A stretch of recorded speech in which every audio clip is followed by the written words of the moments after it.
ప్రేమ నమ్మకం కలిగిన మా ప్రియపరలోక తండ్రి, మీ పరిశుద్ధమైన నామమునకు వందనములు చెల్లించుకుంటున్నాను తండ్రి. గడిచిన దినం నుండి ఇప్పటి వరకు మమ్మల్ని కాచి కాపాడినందుకు వందనములు చెల్లించుకుంటున్నాను తండ్రి. కొద్దిసేపు మీ మాటలు ధ్యానించుకోవాలనే ఉద్దేశంతో తండ్రి మేము తండ్రి కూడి ఉండగా మీరే సహాయం దయచేయండి. ఆది నుంచి అంతం వరకు మీరే తోడేయండి.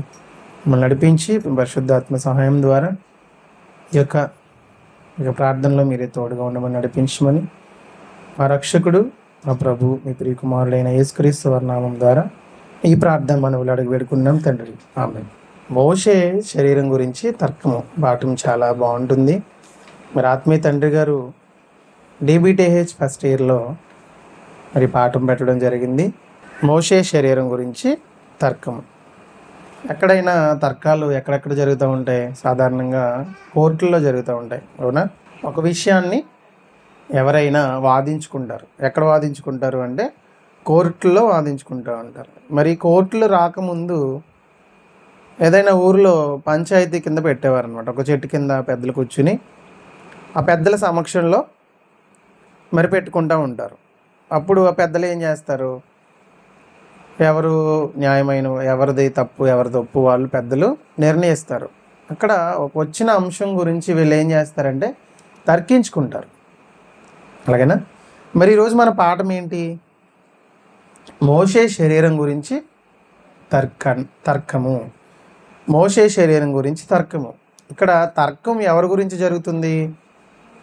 మోషే శరీరం గురించి జరుగుతుంది. బయట ఒక స్థలం మీద జరగవచ్చు, ఒక ఇల్లుల మీద జరగవచ్చు, లేకపోతే ఏదైనా ఆస్తుల మీద కానీ అలాగా వీటి మీద తర్కాలు జరుగుతూ ఉండగా మనం చూడగలం. మరి ఇదేంటిది?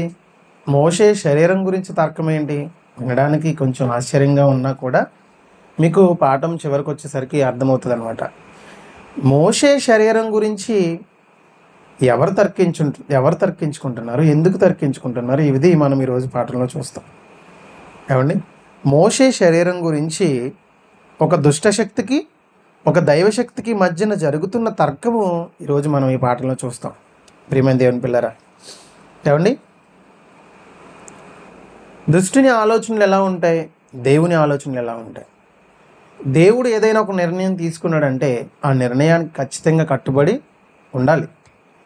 మరి మోషే శరీరం గురించి తర్కం ఎవరెవరికి జరుగుతుంది? ఒకసారి చూద్దాం.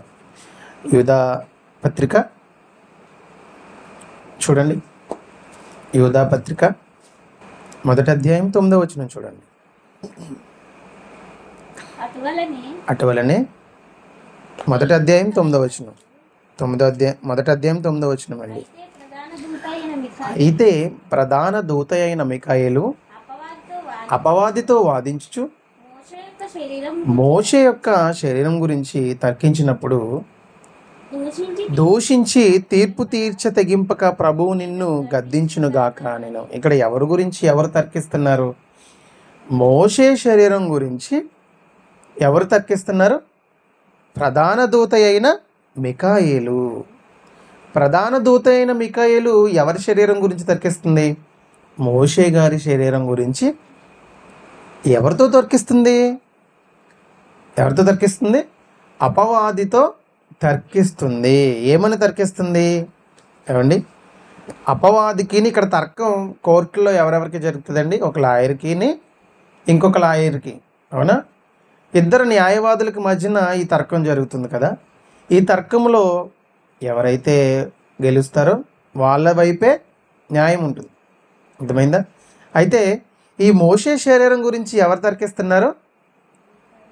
ప్రధాన దూత అయిన మిఖాయేలు అపవాదితో వాదించుచు మోషే యొక్క శరీరం గురించి తర్కించినప్పుడు ఎవరు తర్కిస్తున్నారంట? మిఖాయేలు అనే ప్రధాన దూత అపవాదితో తర్కిస్తుంది. ఏమని తర్కిస్తుంది? అసలు వీళ్ళిద్దరికి మధ్యన మోషే శరీరం గురించి తర్కన ఎందుకు జరిగింది అనేది ఈరోజు మనం పాఠంలో చూద్దాం. ఏమండి? అయితే మోషే ఎప్పటివాడు? అసలు క్రీస్తుకు పూర్వం సుమారు అంచనా 1500 సంవత్సరాల పూర్వం. అంటే ఇప్పటికి ఎంతకాలం అవుతుంది? సుమారు యేసుక్రీస్తు వారు పుట్టి ఇప్పటికి 2025 సంవత్సరాలు. వెనక్కి వెళ్తే అయ్యొక 15 సంవత్సరాలు. మొత్తం ఎన్ని సంవత్సరాలు? 4,000 సంవత్సరాలు సుమారు, అంటే 4,000 సంవత్సరాల క్రితం మోషే పుట్టాడనమాట. ఈ మోషే ఈ మోషే గురించి యోధా గారు రాస్తున్నారు తన తన గ్రంథంలో. ఈ యోధా గారు ఎవరండి? ఇందాకే చెప్పుకున్నాం మనం. యోధా గారు ఎవరైనా? యేసుక్రీస్తు వారు తమ్ముడు. యేసుక్రీస్తు వారు తర్వాత పుట్టిన తమ్ముడు. ఏమండి? అయితే ఈ ప్రధాన దూత అయిన మికాయేలు ఏం చేస్తుందంట? అపవాదితో వాదిస్తుంది. ఏమని వాదిస్తుంది? ఏమండి? మోషే శరీరం గురించి వాదిస్తుందా? శవం గురించి వాదిస్తుందా? శరీరం గురించి. ఆత్మ శరీరము కలయికే ఒక మనిషి అని చెప్పుకున్నాం కదా. ఒక మనిషి బ్రతికి ఉన్నాడంటే కారణం దానికి ఏంటి? ఆత్మ దాంట్లో ఉండాలి. ఈ ఆత్మ ఎప్పుడైతే శరీరంలో ఉంటుందో అది సజీవముగా ఉన్నట్టు మనం చెప్పుకుంటాం. అవునా? ఆత్మ ఎప్పుడైతే శరీరంలో ఉంటుందో అప్పటి వరకు అదేమవుతుంది? శరీరం అంటాం. అదే ఒక వ్యక్తి చనిపోయాడు అనుకో, శరీరం అంటామా? శరీరం మనం మరి ఏమంటాం? శవం అంటాం. అదే ఒక ఉన్నవాళ్ళు ఎవరైనా, ఒక మంచి పేరున్న వాళ్ళు చనిపోయారనుకో ఏమంటాం? పార్థివ దేహం అంటాం. ఇంకా భౌతిక కాయం అంటాం. అర్థమైందా? అలాగా శరీరం అనము, శవం అంటాం. మరి ఇప్పుడు ఇక్కడ అపవాది ఇంకా మికాయేలు వీళ్ళిద్దరూ మోషే శరీరం గురించి తర్కించుకుంటున్నారా? శవం గురించి తర్కించుకుంటున్నారా? శరీరం గురించి తర్కించుకుంటున్నారు. ఏమండి? ఎందుకు శరీరం గురించి తర్కించుకోవాలి? ఎవరికైనా శరీరం కావాలా, శవం కావాలా? చెప్పలే. శరీరమే కావాలి. ఇప్పుడు ఒక ఉద్యోగం చేయాలంటే శవం అవసరమా, శరీరం అవసరమా? శరీరం అవసరం. ఒక ఇంట్లో ఏదన్నా పని చేయాలన్నా శరీరం కావాలి. శవం అయితే ఎవరికి అవసరం లేదా? ఎవరికి అవసరం లేదు. కట్టుకున్న భార్యకి అవసరం లేదు, పుట్టిన పిల్లలకు అవసరం లేదు, కన్నా తల్లిదండ్రులకు అవసరం లేదు, ఎవరికీ అవసరం లేదు. కాబట్టి ఆ శరీరాన్ని ఏం చేస్తున్నారు? తీసుకెళ్ళిపోతున్నారు చనిపోయిన తర్వాత. మరి భూమి మీద పుట్టిన వీళ్ళెవ్వరికీ శరీరం అవసరం శవం అవసరం లేనప్పుడు తండ్రి అయిన దేవునికి శవం ఎందుకు? అపవాదికి శవం ఎందుకు? అర్థమైందా? బాగా ఆలోచించండి. భూమి మీద ఈ బంధాలు ఉన్నాయి కదా, భార్య భర్తల బంధము, పిల్లలు తల్లిల బంధము, ఈ బంధాలు ఉన్నాయి కదా. చనిపోయిన తర్వాత నిన్ను తల్లిదండ్రులు ఉంచుకోరు, భార్య ఉంచుకోదు, పిల్లలు ఉంచుకోరు. వీళ్ళెవ్వరూ నీ శవాన్ని ఉంచుకోనప్పుడు మరి చనిపోయిన తర్వాత నీ శవం దేవునికి ఎందుకు? చనిపోయిన తర్వాత నీ శవం అపవాదికి ఎందుకు? అర్థమైందా? అందుకనే ఎవరి గురించి తర్కిస్తుందంట? మోషే శవం గురించి తర్కిస్తుందా, శరీరం గురించి తర్కిస్తుందా? శరీరం గురించి తర్కిస్తుంది. ఇంతకీ శరీరం అపవాదికి ఎందుకు? మోషే శరీరం అపవాదికి ఎందుకు? ఏమండి? అపవాదికి ఎందుకండి? చనిపోతే ఎవ్వరికీ అవసరం లేదు. ఎవ్వరికీ అవసరం లేదు కాబట్టి దేవునికి కూడా అవసరం లేదు. దేవునికి అవసరం లేదు కాబట్టి దెయ్యానికి కూడా అవసరం లేదు. మరి ఎలా కావాలి నువ్వు? దెయ్యానికి దేవునికి ఎలా కావాలి నువ్వు? శరీరంగా ఉన్నప్పుడు కావాలా, శవంగా ఉన్నప్పుడు కావాలా? రోమీయులకు రాసిన పత్రిక 12వ అధ్యాయము 1వ వచనం చూడండి. రోమీయులకు రాసిన పత్రిక 12వ అధ్యాయం 1వ వచనం. కాబట్టి సహోదరులారా, పరిశుద్ధమును దేవునికి అనుకూలమైన సజీవ యాగముగా మీ శవాల్ని అన్నాడా, శరీరములను అన్నాడా? మీ శవాలను దేవునికి అర్పించమన్నాడా, శరీరములను అర్పించమని చెప్పాడా? సజీవ యాగముగా దేవునికి మీ శరీరములను ఆయనకు సమర్పించుకొనుడి.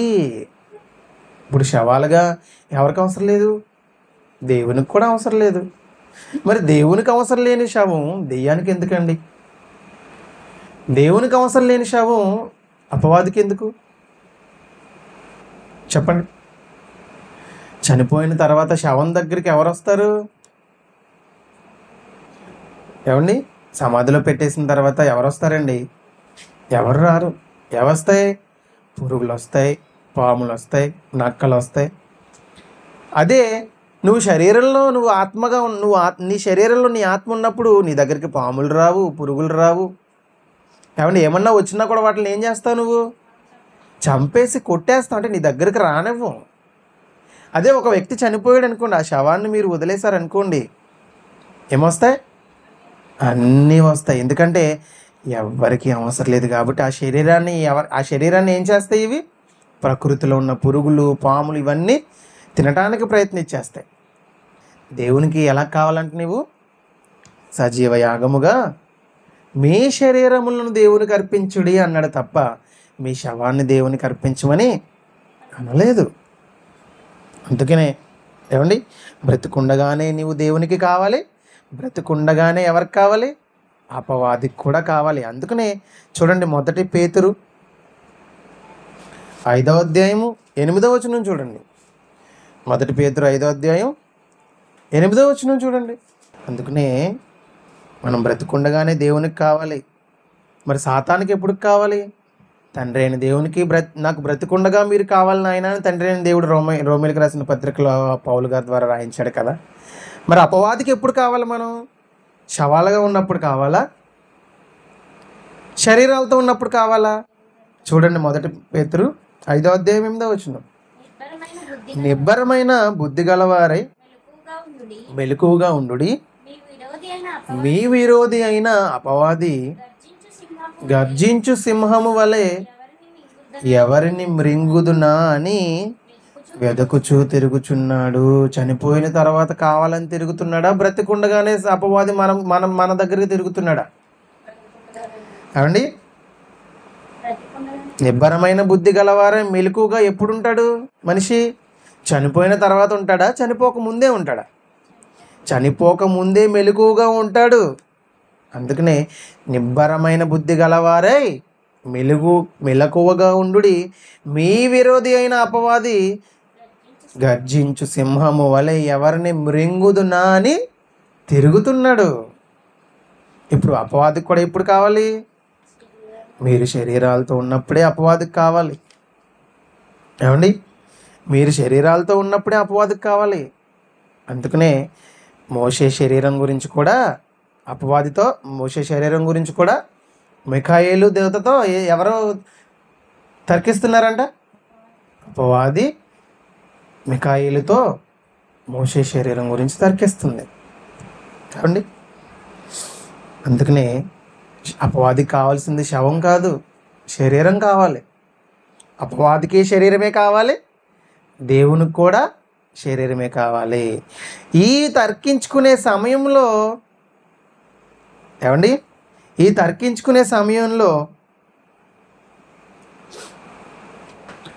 మోషే శరీరం గురించి కూడా తర్కన జరుగుతుంది. ఎవరెవరికి? అపవాదికిని మిఖాయేలు దేవదూతకి జరుగుతుంది. ఎందుకు తర్కన జరుగుతుందో మనం ముందుకు వెళ్ళి చూద్దాం. ఎందుకు తర్కన జరుగుతుంది?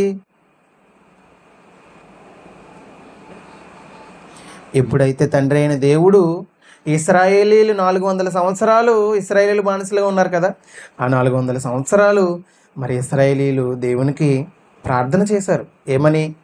తండ్రి మమ్మల్ని విడిపించుము అని ఎప్పుడైతే ప్రార్థన చేశాడో, ఒక మోషే వంటి మహానాయకుడిని తండ్రి అయిన దేవుడు పుట్టించడానికి ప్రణాళికలు వేసుకుంటున్నాడు. ఆ ప్రణాళికలు వేసుకుంటున్నప్పుడు మోషే గారు ఆమె తల్లిలో ఎప్పుడైతే మోషే గారి పుట్టుక ఎప్పుడైతే తన తల్లి గర్భంలో జరుగుతుందో అప్పుడే తర్కం జరుగుతుంది. అంటే తల్లి గర్భంలోనికి నీవు వచ్చేటప్పుడే ఎవరి గురించి తర్కం జరుగుతుంది? మన గురించి అపవాది తర్కిస్తుంది. ఎవరి గురించి తర్కిస్తుంది? మోషే గురించి అపవాది మిఖాయేలు దేవదూతతో తర్కించింది. ఎందుకంటే ఇదిగో మోషే వంటి మహానాయకుని నువ్వు పుట్టిస్తున్నావు కదా, ఆ శరీరం నాకు కావాలి, నాకు ఇచ్చే ఆ శరీరాన్ని అని ఎవరితో తర్కిస్తున్నాడంట? మిఖాయేలుతో తర్కిస్తున్నాడు. మిఖాయేలుతో తర్కిస్తున్నాడు. సాతాను మన శరీరం మీద తర్కిస్తుంది కదా. ఈ తర్కి ఈ తర్కిస్తున్నప్పుడు ఎందుకు తర్కిస్తుంది? మన శరీరాల్ని అది ఉపయోగించుకోవాలని. అర్థమైందా? ఇప్పుడు ఒక స్థలం గురించి ఎవరైనా తర్కించుకుంటున్నారు అనుకోండి, ఎందుకు తర్కించుకుంటారు? ఎందుకు వాదించుకుంటారు? కోర్టులో ఎందుకు కేసు వేస్తారు? చెప్పండి, ఎందుకు కేసు వేస్తారు కోర్టులో? ఆ స్థలం నాది, ఆ స్థలాన్ని నేను ఉపయోగించుకోవాలి, అది నాది అని కోర్టులో కేసు వేస్తారు కదా. మరి కోర్టులో కేసు వేసిన తర్వాత, అది గెలుచుకున్న తర్వాత ఆ స్థలాన్ని వాడు పట్టించుకోకుండా వదిలేసుకున్నాడు అనుకోండి, ఇంకా తర్కించుకునే ఏం ప్రయోజనం చెప్పండి? అంతేనా? అందుకనే అపవాది కూడా మోషే శరీరం గురించి తర్కించి వాదించి మికాయేలుతో పోట్లాడుతుంది. మికాయేలుతో పోట్లాడిన తర్వాత వచ్చేసిన తర్వాత మోషే పుట్టాడు. ఏమండి? మోషే పుట్టిన తర్వాత సాతాను వేసిన మొదటి ఎత్తుగడ చూడండి. ఎందుకు మోషే శరీరం గురించి తర్కించిందో, ఆ తర్కించిన శరీరం గురించి అపవాది తన ప్రయత్నాల్ని చేస్తుంది చూడండి. ఎందుకు శరీరం గురించి తర్కించిందో ఆ శరీరాన్ని ఉపయోగించుకోవాలి కదా. ఇప్పుడు మోషేను ఉపయోగించుకోవాలి కదా. ఇప్పుడు సాతాను మోషే మీద చేసిన మొదటి ప్రయత్నం చూడండి. నిర్గమాకాండం 2వ అధ్యాయం 1వ వచనం చూడండి. లేవి వంశస్థుడొకడు వెళ్ళి లేవి కుమార్తెను వివాహం చేసుకునెను. ఆ స్త్రీ గర్భవతి అయి కుమారుని కని వాడు సుందరుడై ఉండుట చూచి 3 నెలలు వానిని దాచెను. ఏమండి, ఎందుకు దాచింది? సుందరుడై ఉండుట చేత దాచిందా? 3 నెలలు ఎందుకు దాచిపెట్టింది మోషేని? సుందరుడై ఉండుట చేత దాచిపెట్టలేదు. నిర్గమకాండం 1వ అధ్యాయం 15వ వచనం చూడండి.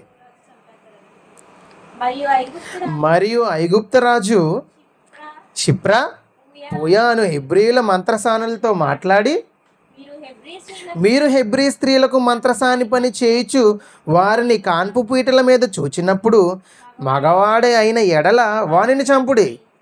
తర్వాత ఆడదయ్యన ఎడల దాన్ని బ్రతుకునీయుడని వారితో చెప్పెను.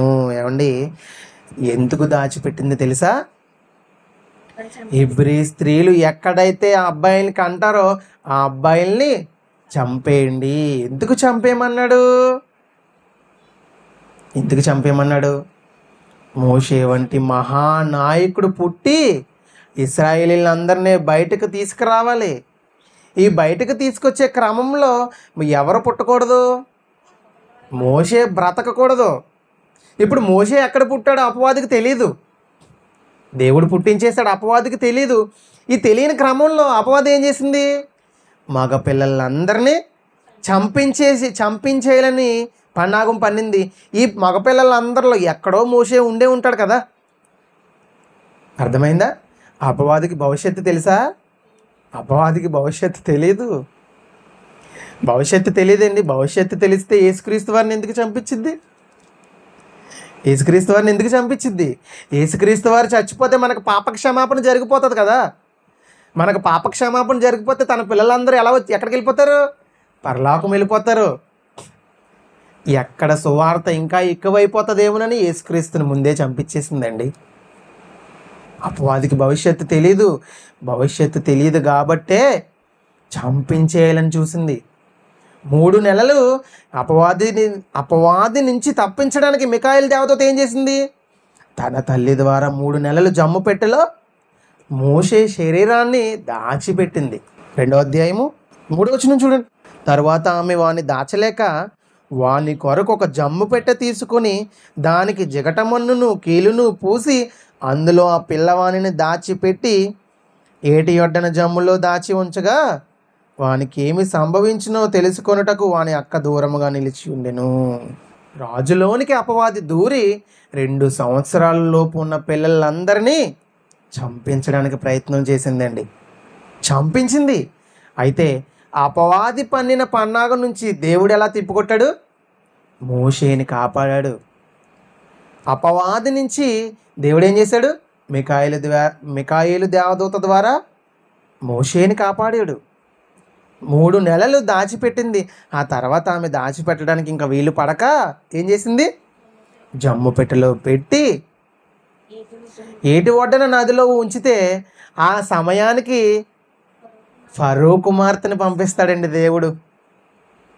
ఏ కోటలో నుంచి అయితే ఏ కోటలోనైతే మోషేని చంపించడానికి ఆజ్ఞ బయలుదేరిందో అదే కోటలో నుంచి మోషేని దాచి పెట్టడానికి ఫరో యొక్క కుమార్తెని దేవుడు పంపిస్తాడు.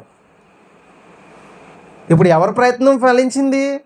దేవుడి ప్రయత్నమే ఫలించింది. అపవాది వస్తుంది, తను ఎత్తుగడలు వేస్తుంది, కానీ ఆ ఎత్తుగడల నుంచి దేవుడు మనల్ని తప్పిస్తాడు. 400 సంవత్సరాల తర్వాత ఇశ్రాయేలు తన పిల్లల్ని బయటికి రప్పించడానికి మోషే వంటి మహానాయకుడిని పుట్టిస్తే అలాంటి మహానాయకుడిని చంపించడానికి దేవుడు ఊరుకుంటాడా? ఊరుకోడు. దేవుడు ఊరుకోడు. అపవాది ఎలాగైతే చిన్నపిల్లల్ని అందరినీ చంపించేసిందండి. చంపించేసిందా? సంతానం విపరీతంగా పెరిగిపోతుంది. అర్థమైందా? ఇశ్రాయేలీల సంతానం విపరీతంగా పెరిగిపోతుంది. అందుకనే ఐగుప్తు దేశంలో 430 సంవత్సరాలు బానిసలుగా ఉన్న వీళ్ళు రక్షించడానికి మోషేని పుట్టిస్తే ఏ రాజు అయితే చట్టాన్ని చేశాడో చంపేయమని అదే రాజు కోటలో నుంచి తన కుమార్తెని బయటకు తీసుకొచ్చి ఆ కుమార్తె వచ్చే సమయానికి ఈ మోషేని వదిలిపెట్టేలా చేశాడండి దేవుడు. కనపడక ఎవరికి కనపడింది? ఆ అక్కకే కనపడ్డాడు. అక్కకి కనపడేలా చేశాడు దేవుడు. అప్పుడు మోషే బ్రతికాడు. మోషే బ్రతికాడు. అందుకనే సుందరుడై ఉండుట చేత, అక్కడ సుందరుడైన పదం ఎందుకు రాశాడు తెలుసా? ఆ సుందరుడుగా ఉన్నాడు కాబట్టే ఈ ఫరో యొక్క కుమార్తె తీసుకెళ్ళింది. అందగాడు కాకపోతే తీసుకెళ్తుంది ఏంటి? అర్థమైందా? అందగాడు కాకపోతే తీసుకెళ్ళదు. దేవుడు చూసాడు, ఎంత తెలివైన వాడు దేవుడు చూసారా ఏమండి? అందుకనే బయట ఉంటే ఎలాగైనా చంపేస్తాడని దేవుడు అదే కోటలోకి తీసుకెళ్ళాడు. ఏమండి? అదే కోటలోకి తీసుకెళ్ళాడండి. అదే కోటలోకి తీసుకెళ్తే మళ్ళీ పెంచమని మళ్ళీ ఎవరికి ఇస్తుంది? మళ్ళీ తల్లికే ఇస్తాడండి. ఎక్కడ ఫరో కోటలో ఉంటే మళ్ళీ వాళ్ళకి విధంగా మళ్ళీ బ్రతికేస్తాడనని పెంచమని ఎవరికి పంపిస్తాడు దేవుడు? మళ్ళీ వాళ్ళని పంపిస్తాడండి. ఏమండి? చూడండి 9వ వచనం చూడండి. అప్పుడు 7వ వచనం చూడండి. అప్పుడు వాని అక్క ఫరో కుమార్తెతో, నీ కొరకు ఈ పిల్లవాడిని పెంచుటకు నేను వెళ్ళి హెబ్రీ స్త్రీలలో ఒక దానిని పిలుచుకుని వస్తున్నా నేను. అందుకు ఫరో కుమార్తె వెళ్ళమని చెప్పగా ఆ చిన్నది వెళ్ళి ఆ బిడ్డ తల్లిని తీసుకొచ్చిందండి. అర్థమైందా? ఆ బిడ్డ తల్లిని తీసుకొస్తున్నప్పుడు తల్లి పెంచదా? మోషే ఎందుకు పుట్టాడో తల్లి పెంచదా? తల్లి అలాగే పెంచింది. నాయన, నీ తమ్ముళ్ళు, నీ అన్నయ్యలు, నీ సోదరులు అందరూ 400 సంవత్సరాల నుంచి ఐగుప్తు దేశంలో బానిసలుగా ఉంటున్నారు నాయన. బానిసలుగా ఉంటున్నారు. వాళ్ళని నువ్వేం చేయాలి? బయటకు తీసుకురావాలి. నువ్వు బయటకు తీసుకురావాలి నాయన. దేవుడు నిన్ను అందుకునే పుట్టించాడు. నువ్వు పుట్టినప్పుడు ఒక మహా వధ జరిగింది. చిన్నపిల్లలందరినీ, మగవాళ్ళందరినీ చంపించేశాడు నాయన రాజు. కానీ దేవుడు నిన్ను ఏం చేశాడు? కాపాడాడు. దేవుడు నిన్ను కాపాడాడు కాబట్టి నువ్వేం చేయాలి? ఇశ్రాయేలు ప్రజలందరినీ నువ్వేం చేయాలి? బయటకు తీసుకురావాలి. ఏమని? ఫరో కుమార్తె ఆమెతో, ఈ బిడ్డను తీసుకొని పోయి నా కొరకు వానికి పాలిచ్చి పెంచుము, నేను నీకు జీతం ఇచ్చిదనని చెప్పగా ఆ స్త్రీ ఆ బిడ్డను తీసుకుని పోయి పాలిచ్చి పెంచును. ఆ బిడ్డ పెద్దవాడైన తర్వాత ఆమె ఫరో కుమార్తె ఎదుట అతను తీసుకుని వచ్చును. అతడు ఆమెకు కుమారుడాయను. ఆమె నీటిలో నుంచి ఇతను తీసితనని చెప్పి అతనికి మోషే అని పేరు పెట్టెను. ఏమండి? దేవుడు చూసాడు, ఎంత తెలివైన వాడు చూసారా? ఎక్కడ ఫరో కోటలో పెరిగితే మరలా మళ్ళీ ఇవన్నీ పక్కన పెట్టేసి, ఏమండి, రాజుగా పెరిగితే ఎలా ఉంటాడండి? బానిసల్ని ఎలా చూస్తాడు? బానిసలుగానే చూస్తాడు. అందుకని దేవుడు ఎక్కడ పెంచేలా చూశాడు? తన తల్లి దగ్గరే పెరిగేలా చేశాడు. ధర్మశాస్త్రాన్ని నేర్పించింది. అన్నీ మోషేకి తన తల్లి నేర్పించింది. మన పిల్లలకు కూడా మనం అలాగే నేర్పించాలి. చిన్నప్పటి నుండి చిన్నప్పటి నుండి మన పిల్లలకి మనం ఏం నేర్పించాలి? తండ్రి అయిన మాటలు నేర్పించాలి, బైబిల్ని నేర్పించాలండి. సమాజంలో పెరిగిన తర్వాత వాళ్ళు ఒక చక్కని సన్మార్గంలో నడిచేలాగా వాళ్ళని మనం తీర్చిదిద్దాలి. దేవుడు అందుకే మనల్ని మన చేతిలో పెట్టాడు. ఎవరికి లేని భాగ్యాన్ని మరి ఈరోజు ఎంతమంది పిల్లలు లేరు బయట చెప్పండి. పిల్లలు లేని వాళ్ళ తల్లిలు ఎంతమంది లేరు? ఎంతమంది బాధపడిపోతున్నారు? మరి అలాంటి బాధను నీకు పెట్టకుండా దేవుడు చేశాడంటే అలాంటి పిల్లల్ని నువ్వు ఎంత చక్కగా పెంచాలి. అందుకనే ఏమండి ఏం చేశాడు? మొదటి ఎత్తు సాతాను ఓడిపోయిందా? మొదటి ఎత్తులో సాతాను ఓడిపోయిందా? ఓడిపోయింది కాబట్టే మోషే బ్రతికాడు. ఇప్పుడు రెండో ఎత్తు చూద్దాం. మరలా మళ్ళీ సాతాను మరలా రెండో ఎత్తుగడ వేసింది. ఆ రెండో ఎత్తుగడ చూద్దామా? ఏమండి మోషే పెంచిన తల్లి ఫరో కుమార్తెలోనికి ప్రవేశించి 40 సంవత్సరాల తర్వాత వచ్చాడని తల్లి పరిగెత్తుకొని వచ్చిందండి. తల్లి పరిగెత్తుకొని వచ్చి ఏమంటుంది చూడండి. ఏమండి వచ్చిన తల్లి మోషేకి ఏం బహుమానం ఇచ్చిందో చూడండి. ఏమండి హెబ్రీయులకు రాసిన పత్రిక 11వ అధ్యాయం 24వ వచనం చూడండి. హెబ్రీయులకు రాసిన పత్రిక 11వ అధ్యాయం 24వ వచనం. 40 సంవత్సరాల తర్వాత మోషేని తీసుకొచ్చిందండి. తన తల్లి 40 సంవత్సరాల తర్వాత ఎవరి దగ్గర తీసుకొచ్చింది? ఫరో యొక్క కుమార్తె దగ్గరికి తీసుకొచ్చింది. ఫరో యొక్క కుమార్తె దగ్గరికి తీసుకొచ్చినప్పుడు ఏం జరుగుతుందో చూడండి. హెబ్రీయులకు రాసిన పత్రిక 11వ అధ్యాయము 24వ వచనం. మోషే పెద్దవాడైనప్పుడు విశ్వాసమును బట్టి ఐగుప్తు ధనము కంటే క్రీస్తు విషయమైన నింద గొప్ప భాగ్యమని ఎంచుకుని అల్పకాలము పాపభోగము అనుభవించుట కంటే దేవుని ప్రజలతో శ్రమ అనుభవించుట మేలని యోచించి ఫరో కుమార్తె యొక్క కుమారుడినని అనిపించుటకు ఒప్పుకొనలేదండి. ఏం జరుగుతుంది ఇక్కడ? అమ్మా అని పిలవమందండి మోషేని. అమ్మా అని పిలిస్తే ఏమిస్తానంది? రాజ్యం ఇచ్చేస్తానంది. ఏంటి అమ్మా అని పిలిస్తే రాజ్యం ఇచ్చేస్తారా? ఇప్పుడు మీరు పిలవండి, అమ్మ అని పిలవండి, ఎవరినైనా రాజ్యం వస్తుందా? రాజ్యం కాదు కదా, ఏదీ రాదు. ఆ రోజు ఐగుప్తు దేశం అంటే మాటలు కాదు. ఐగుప్తు దేశం అంటే మాటలు కాదండి. దేశాలన్నింటిలో ఒక ఉన్నతమైన దేశం అది ఐగుప్తు దేశం. ఐగుప్తు దేశం ఎంత గొప్పదో మీరు ఫరో ఇశ్రాయేలుని తరుపుతున్నప్పుడు అవి వేసుకొచ్చిన రథాలు, ఇనుప రథాలు, డాళ్ళు, గుర్రాలు ఇవన్నిటిని గురించి వివరిస్తున్నప్పుడు మీకు తెలియాలి ఐగుప్తు దేశం ఎంత గొప్పదో. అలాంటి గొప్ప దేశానికి రాజుగా ఉండమంటే రాజుగా ఉండనన్నాడండి. ఎందుకు రాజుగా ఉండనన్నాడు? ఎందుకు రాజుగా ఉండనన్నాడు చూడండి. అల్పకాలమైన పాప భోగము అనుభవించుట కంటే క్రీస్తు విషయమైన నింద గొప్ప భాగ్యమని దేవుని ప్రజలతో బాధలు అనుభవించడానికి ఒప్పుకున్నాడు తప్ప ఫరో కుమార్తె యొక్క కుమారుని అనిపించుకోవడానికి ఒప్పుకోలేదు. ఈరోజు ఒక కార్పొరేటర్ని చేస్తానంటే అన్నీ వదిలేసుకుంటారు. ఏమండి ఒక వార్డు మెంబర్ కోసం అన్నయ్యని చంపేసేవాడు ఒకడు. ఏమండి ఆస్తి కోసం తల్లిని చంపేసేవాడు ఒకడు. ఏమండి ఆస్తి కోసం భార్యని చంపేసేవాడు ఒకడు. ప్రియుని కోసం భర్తని చంపేసే ఒక భార్య. ఏమండి దేశాన్ని ఇచ్చేస్తానంటే ఒప్పుకోలేదేంటండి మోషే? ఒప్పుకోలేదేంటండి?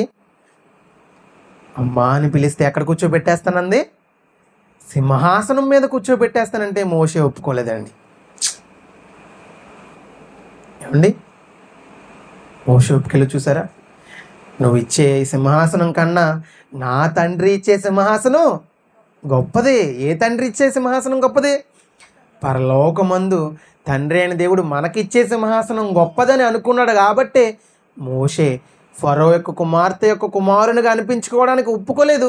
క్రీస్తు విషయమైన నింద గొప్ప భాగ్యమని అనుకున్నాడండి. రాజ్యాన్ని వదిలేసుకున్నాడు. అమ్మా అని పిలిస్తే రాజ్యాన్ని ఇచ్చేస్తానందండి. అమ్మా అని పిలిస్తే రాజ్యం ఇచ్చేస్తానన్నప్పుడు పిలిచేయచ్చు కదా. 6 లక్షల మందిని ఏలడం అంటే మాటల. 6 లక్షల మందితో ఇంకా ఎవరిని ఏలాలి? 6 లక్షల మందితో ఇంకెంతమందిని ఏలాలి? ఐగుప్తీయుల్ని కూడా పరిపాలించాలి. ఇన్ని లక్షల మందిని పరిపాలించే ఆ గొప్ప భాగ్యాన్ని వదిలేసుకున్నాడండి. మోషే తింగరోడు అంటారా? మోషే తింగరోడు కాదు. అల్పకాలము పాపభోగం అనిపించుట కంటే దేవుని ప్రజలతో శ్రమ, ఈ కొద్ది కాలమే దేవుని ప్రజలతో శ్రమ అనిపిస్తే నేను కలకాలము ఉండే దేవుని సింహాసనం మీదకి వెళ్ళిపోతాను అనుకున్నాడు తప్ప ఈ లోకంలో ఈ పాపాన్ని అనుభవించాలనుకోలేదండి. ఈ ఆస్తుల్ని అనుభవించాలనుకోలేదు. సాతాను వేసిన రెండో ఎత్తుగడ కూడా పోయింది. మొదటి ఎత్తుగడలో మోషేని దేవుడు కాపాడేశాడు. రెండో ఎత్తుగడలో మోషే నగ్గాడు. ఎవరిని గెలిపించాడు? దేవుణ్ణి గెలిపించాడు. ఇప్పుడు 2 ఎత్తుగడలు పోయినాయండి. మూడో ఎత్తుగడ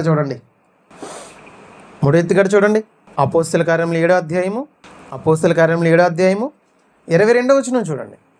23 అతనికి 40 ఏండ్లు వచ్చినప్పుడు ఇశ్రాయేలీలైన తన సహోదరులను చూడవలనన్న బుద్ధి పుట్టెను. ఏమండి, తమ్ముళ్ళ మీదకి వెళ్ళిపోయిందండి మనసు. ఎక్కడికి వెళ్ళిపోయింది? బాధపడుతున్నారు, కష్టపడుతున్నారు, శ్రమలు అనుభవిస్తున్నారు తన తమ్ముళ్ళు, తన చెల్లెళ్ళు, అక్కలు అందరూ. వాళ్ళని చూడాలనిపించేసిందండి మోషేకి. అప్పుడప్పుడు చూడండి, దూర విదేశాల్లో ఉన్నవాళ్ళు లేకపోతే ఎక్కడైనా ఉన్నవాళ్ళు, ఇప్పుడైతే వీడియో కాల్స్ గట్రా వచ్చేసినాయి, కానీ ఫోన్లు ఇవన్నీ టెక్నాలజీ పెరిగిపోయింది కాబట్టి ఏమండి, అప్పట్లో మరి ఏమున్నాయి? ఉత్తరాలు తప్ప. చూడాలనిపించేసినప్పుడు చెప్పా పెట్టకుండా బయలుదేరి వచ్చేసి ఊరండి. ఏమండి, నిజంగా మోషే ఎన్ని నేర్చుకుంటున్నా కూడా ఎవరి మీద ఉంది తన మనసంతా? ఇశ్రాయేలీల మీదే ఉందండి. ఇశ్రాయేలీల మీదే ఉంది. అప్పుడు 24వ వచనం చూడండి. చూడటానికి వెళ్ళాడంట. ఇశ్రాయేలీని, తన తమ్ముళ్ళైన ఇశ్రాయేలీని చూడటానికి వెళ్ళాడంట. చూడటానికి వెళ్ళినప్పుడు ఏం జరిగింది? అప్పుడు వారిలో ఒకడు అన్యాయము అనుభవించుట అతడు చూచి వానిని రక్షించి బాధపడిన వాని పక్షమున ఐగుప్తీని చంపి ప్రతీకారము చేసెను. ఏమన్నా ఇక్కడ ఏం జరిగింది తెలుసా? ఐగుప్తీయుడు ఎవడో ఇశ్రాయేలీని బాధ పెడుతున్నాడంటండి. బాధ పెడుతుంటే మోషే వెళ్ళి ఏం చేశాడు? చంపేశాడు ఐగుప్తీయుడిని. అప్పుడు వారిలో ఒకడు అన్యాయము అనుభవించుట అతడు చూచి వానిని రక్షించి బాధపడిన వాని పక్షమున ఐగుప్తీయుని చంపి ప్రతీకారం చేసెను. తన సహోదరుల ద్వారా దేవుడు రక్షణ దయచేయుచున్న సంగతి వారు గ్రహింతురని అతడు తలంచును గాని వారు గ్రహింపరైరి. తన ద్వారా తన సహోదరులకు దేవుడు రక్షణ దయచేయుచున్నాడన్న సంగతి ఇశ్రాయేలీలు గ్రహిస్తారని మోషే అనుకున్నాడంట. కానీ ఎవరు గ్రహించలేదంట? ఇశ్రాయేలీలు గ్రహించలేదు. ఐగుప్తీయుని చంపేశాడండి. తన సహోదరుల్ని ఇబ్బంది పెడుతున్నాడని ఎవరిని చంపేశాడు? ఐగుప్తీయుని చంపేశాడు. చూడండి, నిజంగా ఇశ్రాయేలీలు కొట్టుకుంటుంటే సమాధాన పరుద్దామని వెళ్ళి 26 చూడండి.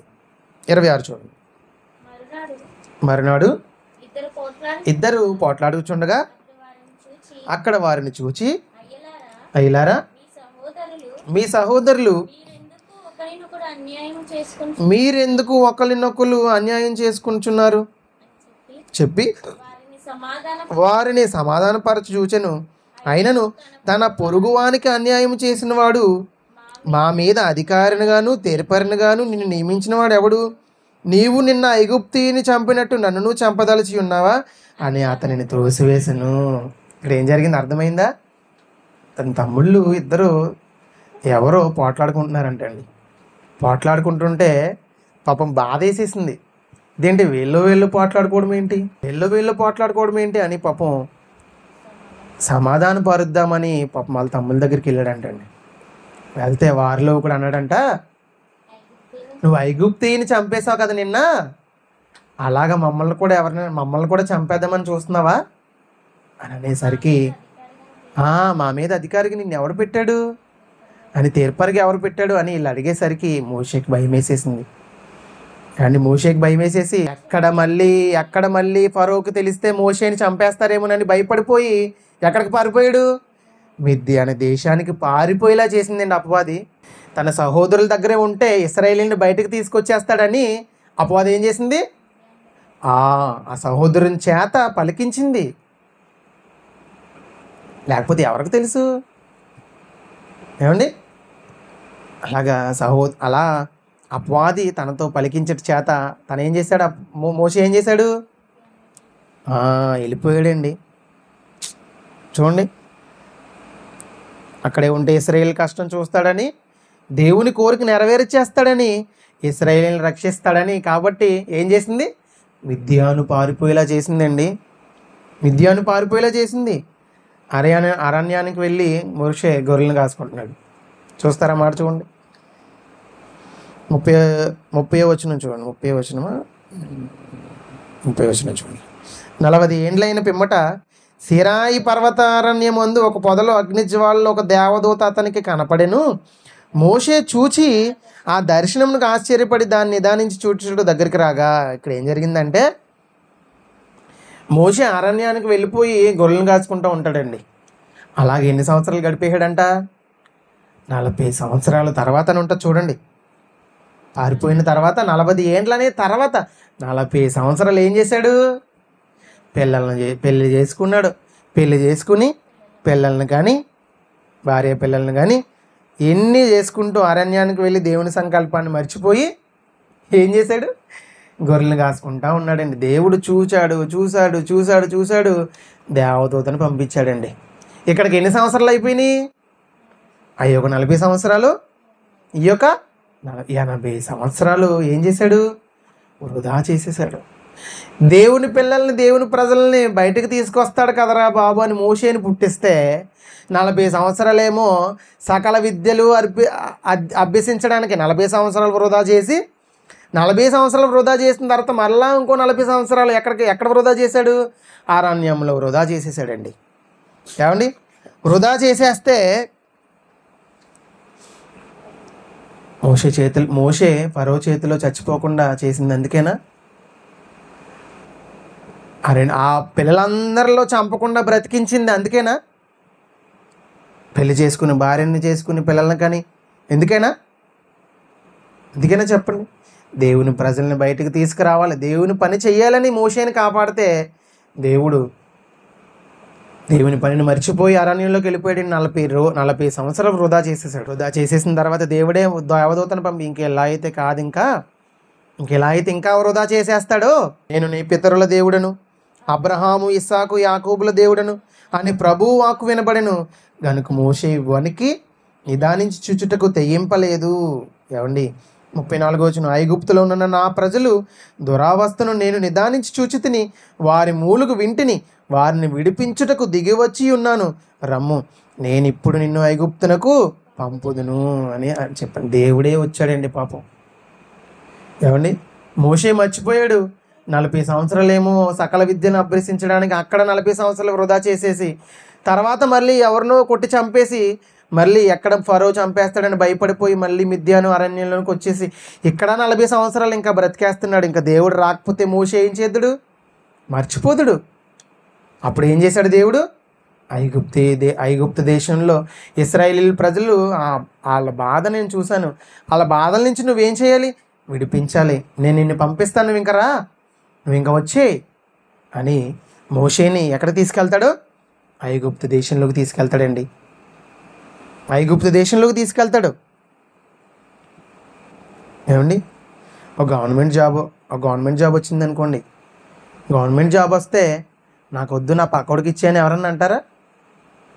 ఒక ఎమ్మెల్యే పోస్ట్ వచ్చిందనుకోండి, నాకు వద్దు, పక్కనోడికి ఇచ్చే అంటారా? అనరు.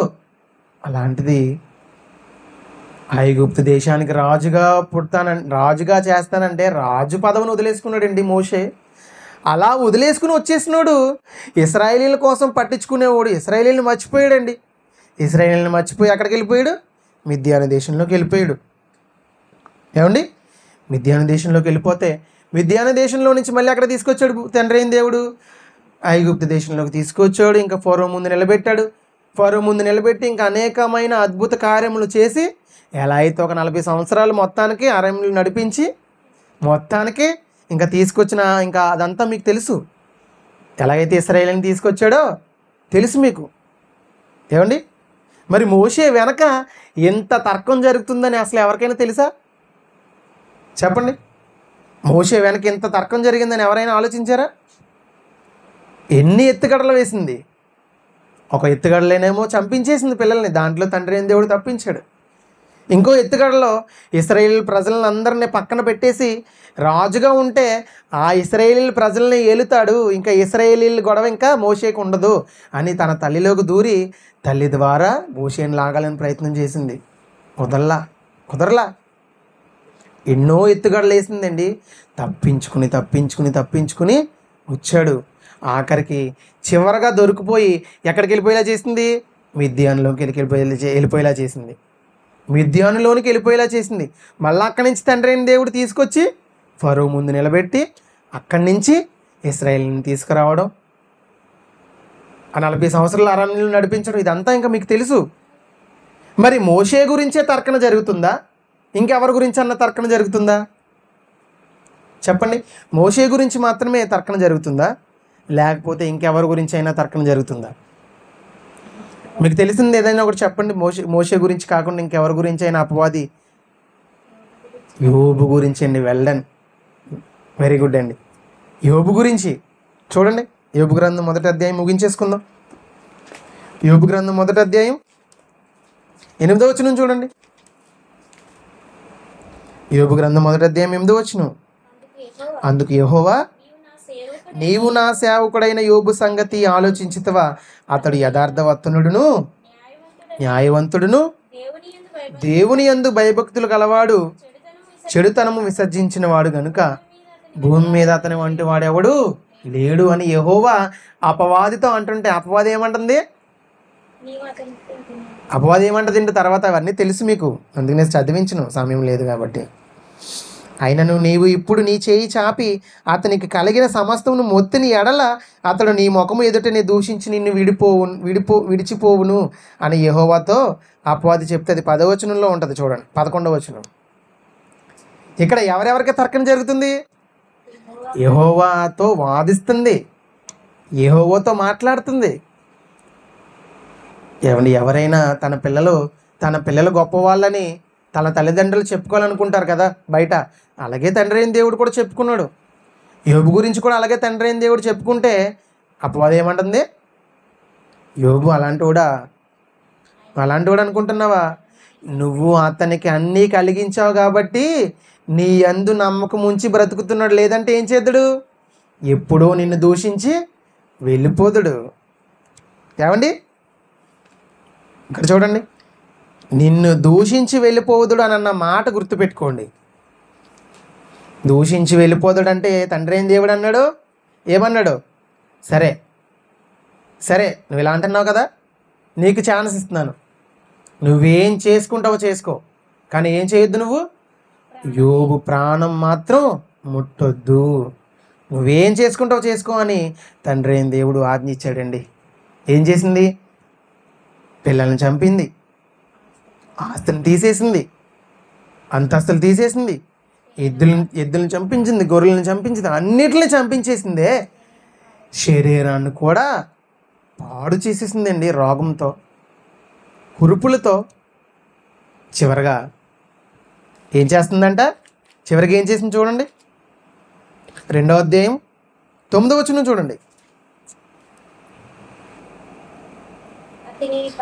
అతని భార్య వచ్చి, నువ్వు ఇంకను యథార్థవంతుడువు, యథార్థను వదలకయుందువా, దేవుణ్ణి దూషించి మరణం చచ్చిపోమని చెప్పొచ్చు కదా, ఎందుకు దూషించమంటుంది? దూషిస్తాడు అని అపవాది అక్కడ అన్నది చూసారా? నువ్వు అన్నీ తీసేస్తే నిన్నేం చేస్తాడు? దూషించి వెళ్ళిపోతాడు అని అన్న మాటని తన భార్యతోటి నెరవేర్చాలని చూసిందండి. అందుకని గుర్తు చేసింది, భార్యతో గుర్తు చేసింది ఏమని? దూషించి మరణం కమ్మని చెప్పగా. నిజంగా ఇప్పుడున్న భార్యలతో పోల్చుకుంటే యోబు గారి భార్య మంచిదే. దూషించి చచ్చిపోమంది, చంపేలేదు. ఇప్పుడు ఎవరైనా మాట్లాడుతున్నారా? చంపేస్తున్నారు కదండి. భార్యలు ఎవరు మంచివాళ్ళు? ఈ కాలం మంచిది కాదు. ఇలాంటి కాలంలో బ్రతుకుతున్నాం మనం. ఈ మధ్యన ఎక్కువైపోయినాయి చూడండి. ప్రియుడితో కలిసి భర్తను చంపిన భార్య, పిల్లల్ని చంపేసి ప్రియుడితో కలిసి పిల్లల్ని చంపేసిన భార్య. ఏమండి ఎన్ని చూస్తున్నామండి. నిన్న కాక మొన్న అయితే 15 నెలల పిల్లని నల్గొండలో బస్టాండ్లో వదిలేసి ఎవరితో వెళ్ళిపోయిందంట తల్లి. ఇలాంటి సమాజంలో ఉన్నామండి మనం. దేవుని మాటలు సమాజానికి అందించే పనిలో మనం ఖచ్చితంగా ఉండాలి. సమాజాన్ని బాగు చేయాలి. కొంతవరకైనా మన మాటల ద్వారా సమాజం మారాలి. కొంతవరకైనా ఏమంటుందంట, దేవుని దూషించి మరణము కమ్మని చెప్తుందంటండి. చూడండి, దేవుడు ఏం చేశారు? యోబు గారు ఏం చేశారు? యోబు గారు ఏం చేశారండి? దేవుని గెలిపించాడు. అందుకు అతడు మూర్ఖురాలు మాట్లాడినట్టు మాట్లాడుతున్నావేంటి? మనం దేవుని వల్ల మేలునే అనుభవించాలా, కీడును అనుభవించడం తగదా అని తన భార్యని మందలిస్తాడండి. నిజంగా యోబు గారు ఎవరిని గెలిపించాడు? దేవుని గెలిపించాడు. మోషే గారు ఎవరిని గెలిపించాడు? దేవుని గెలిపించాడు. యోబు గారి విషయంలో జరిగింది, మోషే గారి విషయంలో జరిగింది, మరలా మరి యేసుక్రీస్తు వారి విషయంలో కూడా జరిగింది. తెలుసా? మత్తయి సువార్త 2వ అధ్యాయం, మత్తయి సువార్త 2వ అధ్యాయం 16వ వచనం. మత్తయి సువార్త 2వ అధ్యాయం 16వ వచనం చూడండి. ఆ జ్ఞానులు తన్ను అపహసించిరని తెలుసుకుని హేరోదు గ్రహించి బహు ఆగ్రహము తెచ్చుకుని తాను జ్ఞానుల వలన వివరముగా బెత్లెహేములోను దాని సకల ప్రాంతములలోను 2 సంవత్సరములు మొదలుకొని తక్కువ వయసు గల మగపిల్లలందరినీ వధించెను. ఏమండి, ఎందుకు వధించేసింది? మరలా ప్రపంచానికి రక్షణనిచ్చే ఒక మహానుభావుడు పుడుతున్నాడే, అతను పుట్టాడంటే అతను పుట్టకూడదు. పుట్టకూడదంటే మళ్ళీ ఏం చేయాలి? చంపించేయాలని మళ్ళీ 2 సంవత్సరాల లోపు పిల్లలందరినీ చంపించేసిందండి. ఈ చంపించేస్తే ఎక్కడో 2 సంవత్సరాల లోపు పిల్లలందరినీ చంపించేస్తే ఎక్కడో యేసుక్రీస్తు వాడు తెగిపోతాడు. ఎవరో ఒకళ్ళు చచ్చిపోతాడు యేసుక్రీస్తు వారు అని మోషే విషయంలో చంపించింది, యేసుక్రీస్తు వారి విషయంలో కూడా చంపించింది. కానీ తండ్రి అయిన దేవుడు ఏం చేశాడు? మరియమ్మ గారు యేసోపి గారి చేత తల దాచుకోవడానికి పంపించేస్తాడు తండ్రి అయిన దేవుడు. అలాగే యేసుక్రీస్తు వారు తన బ్రతుకు కాలమంతా తండ్రి అయిన దేవుణ్ణి మహింపరిచాడు. అందుకనే చనిపోయే ముందు చేటుకు నీవు నాకు ఇచ్చిన పనిని సంపూర్ణంగా చేసి నేను వెళ్ళిపోతున్నాను తండ్రి అని అంటాడు. ఏమండి, చూడండి, ఒక మోషే, ఒక యోబు, ఒక యేసుక్రీస్తు వారు, ఒక అపోస్తలులు, ఇంతమంది తండ్రి అయిన దేవుని పనిచేసి తండ్రి అయిన దేవుని గెలిపించారే. వీళ్ళందరి మీద అపవాది కన్ను ఉంటుంది. వీళ్ళందరి గురించి అపవాది తర్కిస్తుంది. మీ శరీరాలను కావాలంటది, నేను వాళ్ళని ఉపయోగించుకుంటానంటది. అందుకనే కొత్త నిబంధనలో అననీయ సప్పీరానే వాడుకుంది. చివరికి ఏం చేసింది? వాళ్ళని చంపించేసింది. అపవాది కూడా అంతే, నిన్ను వాడుకుంటుంది, నిన్ను భ్రమపరుస్తుంది, నీకేదో లాభం చేకూర్చడానికి చూస్తుంది తప్ప నీకు లాభం చెయ్యదు. చివరికి నిన్ను ఎక్కడ తీసుకెళ్ళిపోతుంది? అదో పాతాళానికి తీసుకెళ్ళిపోతుంది. అందుకనే తండ్రి అయిన దేవుని మీద నమ్మకం ఉంచాలి. భూమి మీద అల్పకాలం పాపభోగాన్ని అనుభవించడానికి మనం ఉండకూడదు తప్ప యేసుక్రీస్తు వారి విషయమై నింద అనుభవించడానికి మనం ఉండాలి తప్ప ఈ పాపాన్ని మనం అనుభవించడానికి ఉండకూడదు. అందుకనే 80 సంవత్సరాలు అనుభవించేసిన 80 సంవత్సరాలు వృధాగా గడిపేసిన మోషే తర్వాత ఏం చేశాడు? 40 సంవత్సరాలు కాలంలో రాస్తున్నాడు. చూడండి, కీర్తనల గ్రంథము, చివరగా కీర్తనల గ్రంథము 90వ అధ్యాయము. మోషే గారు తన కాలంలో చివరి కాలంలో రాస్తున్నాడు. చూడండి, కీర్తన గ్రంథం 90వ అధ్యాయము 12వ వచనం. మాకు జ్ఞాన హృదయము దయచేయము, మా దినములు లెక్కించుటకు మాకు నేర్పుము. ఏమండి, ఎందుకు దినములను లెక్కించమని నేర్పించమంటున్నాడు? ఏమండి, ఎందుకు తన దినాలని లెక్కించడానికి నేర్పమని ప్రార్థన చేస్తున్నాడు? దినముల గురించి తెలియకే 80 సంవత్సరాలు వృధా చేసేసాడు. ఏమండి, సకల విద్యలు నేర్చుకుని 40 సంవత్సరాలు వృధా చేసేసి ఇంకో 40 సంవత్సరాలు మిద్యానులో ఏమండి, అర్థమైందా? కాబట్టి మనం ఓడిపోయి దేవుని గెలిపించాలి.